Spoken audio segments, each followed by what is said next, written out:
I think being a good teammate is all about just putting your teammates before you and going out of your way just for them, essentially, just try and get them to play better or try to set them up, whatever it is. It's just putting your teammates first.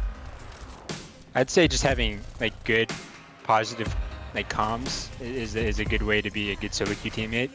There's too many people who do solo queue and like sure they'll like use their mic, but it's almost like they're almost never saying anything positive, and more times, like more often than not, people just get even more tilted if you're losing because they aren't adding anything beneficial to the comms. Teammate is someone who is really motivated to play and get better. You know, they communicate a lot. You know, if there's problems, they'll bring it up. If they need help in a game, you know, they'll call for it and really want to work together to get better. To be a good shot caller just comes from experience.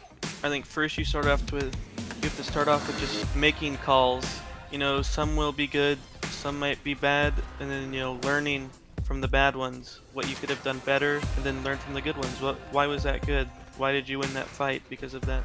Definitely just like having a loud voice, making sure everybody listens to you. Like, you know, whatever you're saying, just make sure it's loud and clear so that everybody can kind of hear it on the team and it never gets drowned out is like the most important thing you could really do when it comes to making a plan. So I think it's just confidence and building it up. I know when I first joined Vancouver Titans, I didn't really talk a lot, but once I got familiar with the team, how our comm structure works, I definitely started talking more. So getting confidence is key. I'd say you can pretty much get away with playing anything into even like low GM. Like you can get to like 4200. Like if you're good at what you play, like it really doesn't matter the comp. And then if you really want to get to the top ranks, that's just kind of when you have to think about, okay, maybe my pick isn't the best here, and you have to kind of conform to the meta. Without hero band is pretty defined.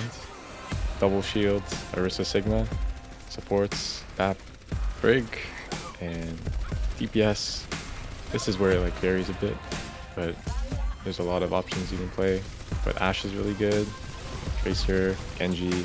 Lower ranks, I think playing with friends is probably the best way to rank up. That's how when I was starting out, I duoed all the way to GM, I think, and then I soloed. I think playing with friends, that's like, if you two are playing something that's meta, like, you know, maybe you're playing Genji, and then your support friend plays Ana, and then he can nano you while you blade, you can climb really easily like that. My recommendation would be to get better is just play the game a lot, but play with purpose. I think is something that usually isn't looked at enough. Like make sure you have kind of goals set, like individual things you kind of want to improve on, as well as team stuff you want to improve on. You know, because a lot of people will just like play the game a lot without those goals, and it's not nearly as effective practice. I think just making sure you kind of have those goals for each game, like, you know, they can even be like a week-long goals, whatever. Just make sure you have goals.